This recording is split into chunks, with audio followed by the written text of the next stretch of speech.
দূর থেকে যেন এখন প্রতিদিনই রকেট লঞ্চার নিয়ে হাজির হচ্ছেন আর্জেন্টিনার ডিফেন্ডার নাহুয়েল মলিনা। বিশ্বকাপের বাকি আর 1 মাস, এখন তিনি আছেন অবিশ্বাস্য ছন্দে ও ফর্মে।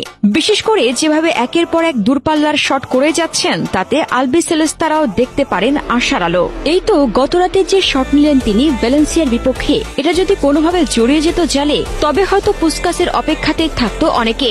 এমন অবিশ্বাস্য শটকে চাইলেও দেখা যায়। পুরো দৃশ্যটা দেখুন, তবেই হয়তো বোঝার কথা। মাঝ মাঠের একটু ভেতরের দিক হতেই তার দিকে বল বাড়িয়ে দিয়েছেন সতীর্থ।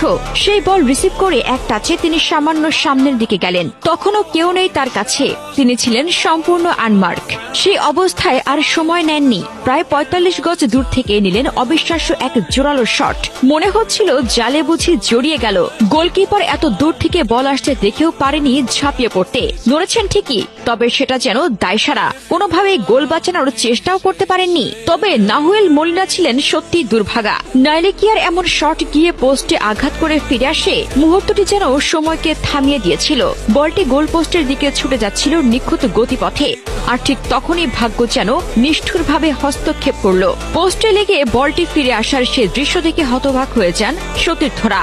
একজন তো বিস্ময়ে মাথায় হাত দিয়ে বসেন, যেন বিশ্বাসই করতে পারছিলেন না এমন একটি নিখুঁত শট কিভাবে জালে জড়ায় না। হয়তো তাদের মনের ভেতর একটাই প্রশ্ন ঘুরপাক খাচ্ছিল, এটা মিস হলো কিভাবে?